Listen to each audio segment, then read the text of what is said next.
Well, good afternoon, everyone. Megan and Margaret, thank you. Thank you for being here. And all your teammates virtually, thank you as well. I'm an unadulterated fan. Not a joke. Not a joke.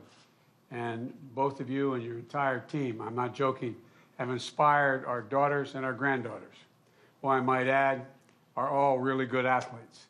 One two-time All-State, my niece, All-American. There's a whole lot of talent in the Biden family athletics, almost all on the women's side of the equation. But I really thank you for what you've done.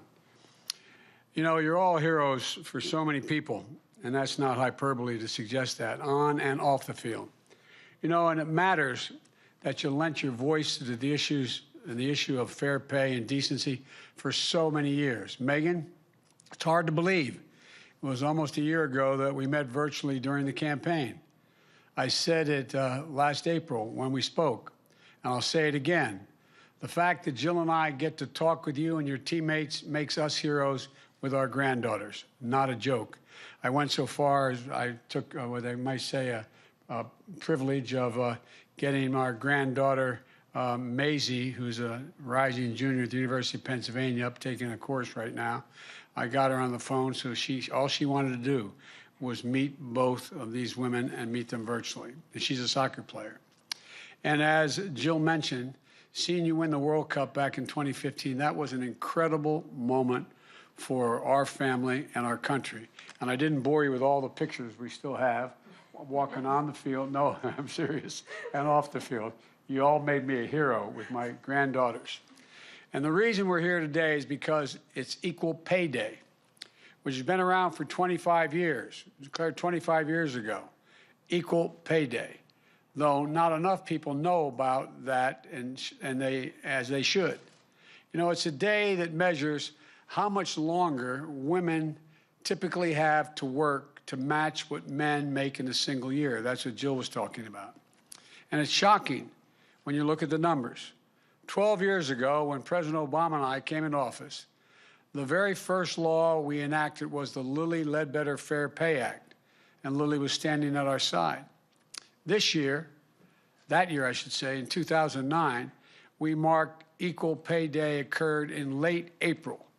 By late April, women will have made at that time, on average, what men make in 12 months. They had to go all the way through January, February, March, and April to catch up. That meant that it took women until April of 2009 to earn the same amount of money that a man made in all of 2008.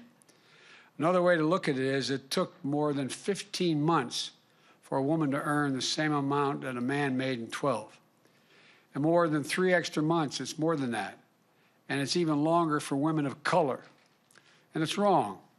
This year, Equal Pay Day falls in late March, which is a little bit better, but not much, from late April to late March.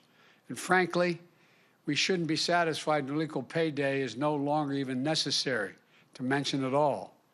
The reality, though, is that in nearly every job, more than 90% of the occupations, women still earn less than men. 82 cents on the dollar on average. For AAPI women, it's 87 cents for every dollar a white man earns. For black women, it's 63 cents. For Native American women, it's 60 cents. For Hispanic women, it's 55 cents. It doesn't matter if you're an electrician, an accountant, or part of the best damn soccer team in the world. The pay gap is real.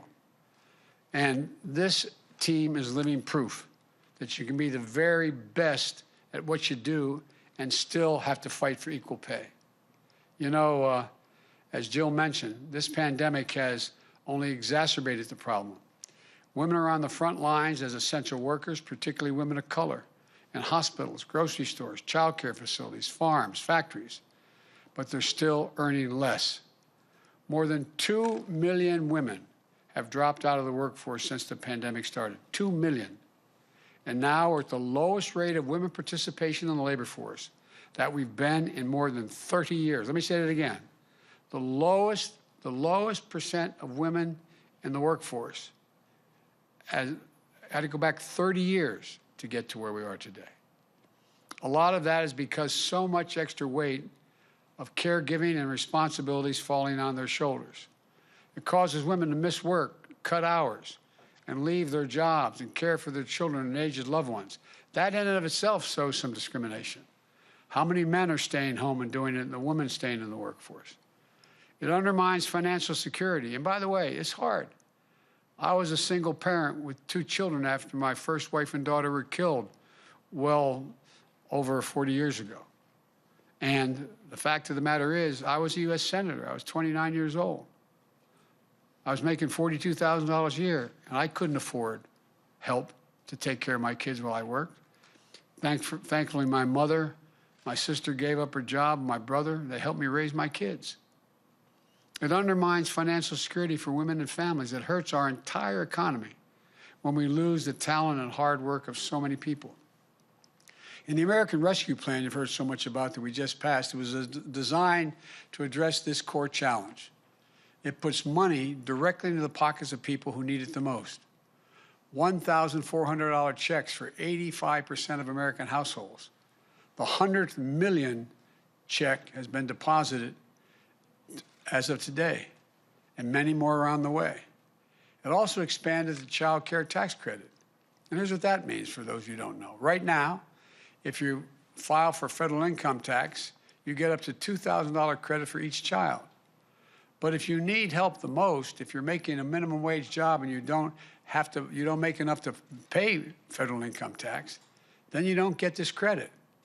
But because of the American Rescue Plan we passed, if you have 2 children under the age of 6, for example, and you're making $7.25 an hour, which is the minimum wage so many people are making, you'll get a check for $3,600 per child, or $7,200.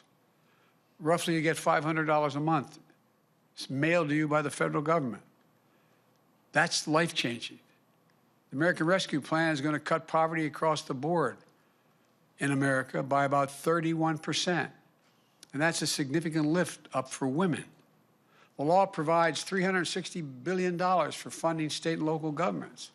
What that means is that's going to prevent layoffs and jobs often held by women, nurses, teachers, healthcare workers, home health care aides, because the states have to balance their budget because they can't, because of the lack of income coming in without the help from the federal government.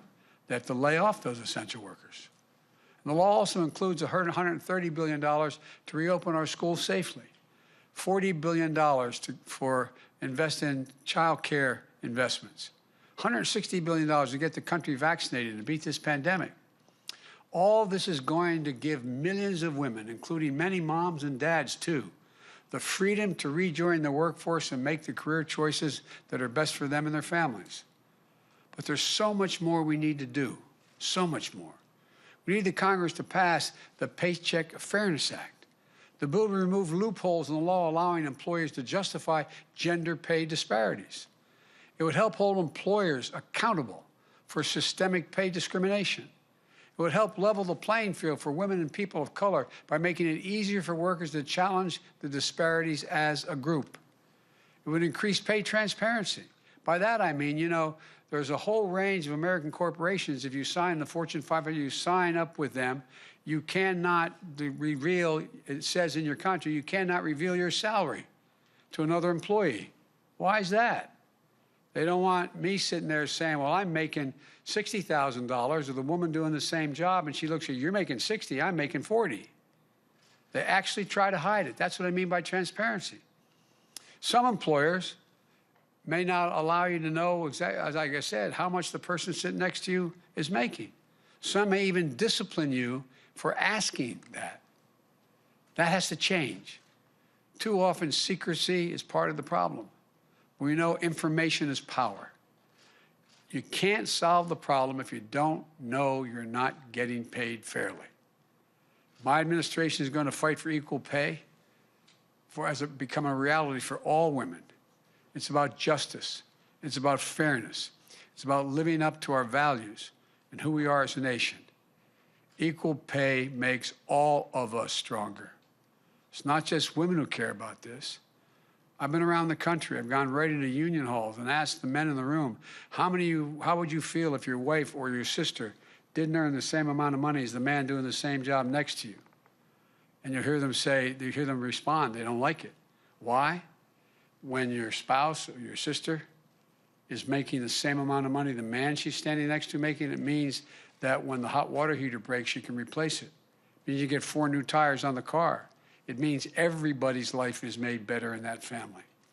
Let me close with this, that to come out of this crisis and build back better, we need to erase the gender pay gap by ensuring that women have access to good paying jobs, by raising wages for working folks and fighting for their right to organize and collectively bargain. Because we know unions lift women's wages even more than they lift men's. And by investing our care infrastructure,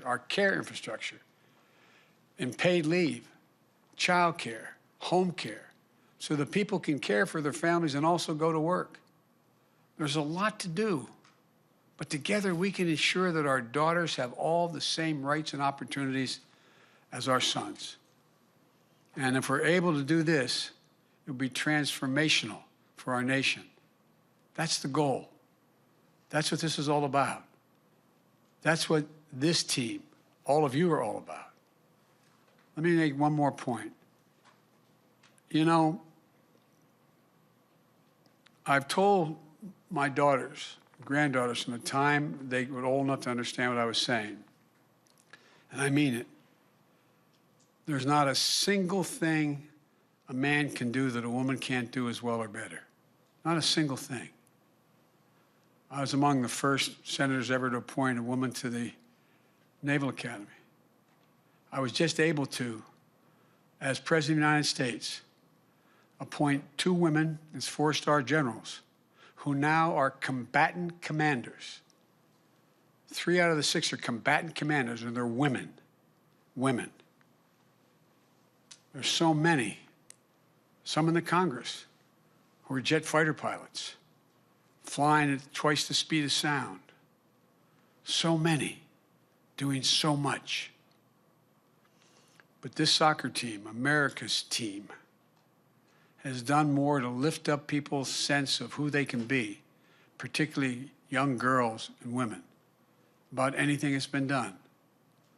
So as President of the United States, I thank you. I thank you for the example you've set and for your willingness to say, look, we're not going to take it anymore. We're not going to take it.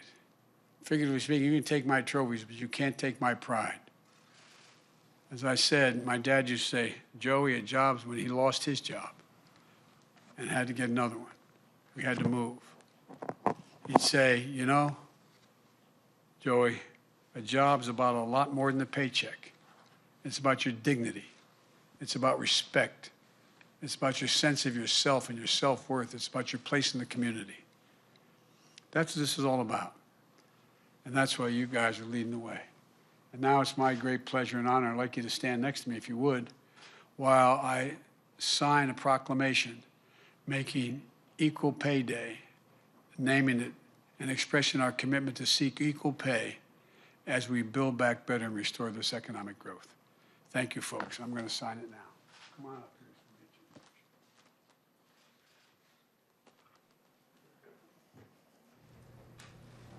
The title of the proclamation is National Equal Pay Day 2021.